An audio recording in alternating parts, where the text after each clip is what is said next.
রাজ্য জুড়ে যখন তৃণমূলের উন্নয়নের পাঁচালী প্রচার, বাঁকুড়া তৃণমূলের প্রচারের পাল্টা প্রচার বিজেপির। দুর্নীতির পাঁচালী গানের সুরে প্রচার শুরু বিজেপি। সিমলাপাল এবং বিক্রমপুরে গানের মাধ্যমে চলছে সেই প্রচার।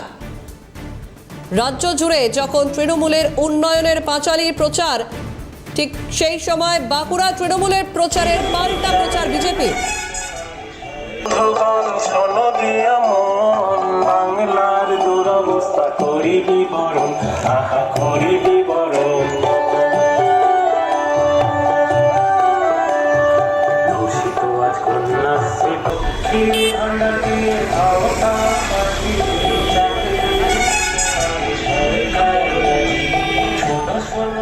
ফোন লাইনে রয়েছেন প্রতিনিধি রাহুল কর্মকার। রাহুল, এবার রাজ্য জুড়ে যে সময় উন্নয়নের পাঁচালী প্রচার করছে তৃণমূল, সেই ছবি দেখা গেল দুর্নীতির পাঁচালী প্রচার করতে গানের সুরে সুরে রীতিমতো বিজেপির অভিনব প্রচার।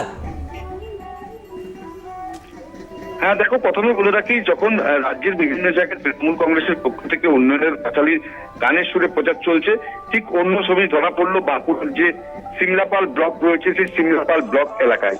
এদিন আমরা যেটা দেখি যে বিক্রমপুর, লক্ষ্মণপুর সহ একাধিক জায়গায় সেখানে কিন্তু এই বিজেপির পক্ষ থেকে তৃণমূলের দুর্নীতির পাঁচালী বলে একটি গানের মধ্য দিয়ে, ঠিক যেমন তৃণমূল কংগ্রেস টোটোই করে প্রচার উন্নয়নের পাঁচালীর প্রচার করছে, সেরকম বিজেপির তারা মন্ডল 3-র পক্ষ থেকে তারা কিন্তু বিজেপি তৃণমূলের যে দুর্নীতি, বিভিন্ন দুর্নীতি, সেই দুর্নীতির কথাগুলি গানের আকারে নিয়ে টোটোর মাধ্যমে ফ্লেক্স করে বিভিন্ন জায়গায় জায়গায় গ্রামে গ্রামে কিন্তু যাচ্ছে এবং এই নিয়ে কিন্তু রাজনৈতিক চর্চা শুরু হয়েছে।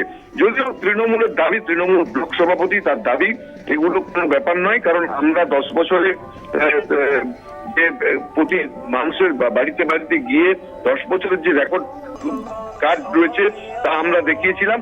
এবার আমাদের সরকার 15 বছর, তাই আমরা উন্নয়নের পাঁচালী আমাদের তৃণমূল কংগ্রেসের পক্ষ থেকে আমরা প্রচার করছি, এগুলো মানুষ নেবে না, এমনটি দাবি করছে তৃণমূলের ব্লক সভাপতি। ধন্যবাদ রাহুল। ফোন লাইনে ছিলেন প্রতিনিধি রাহুল কর্মকার।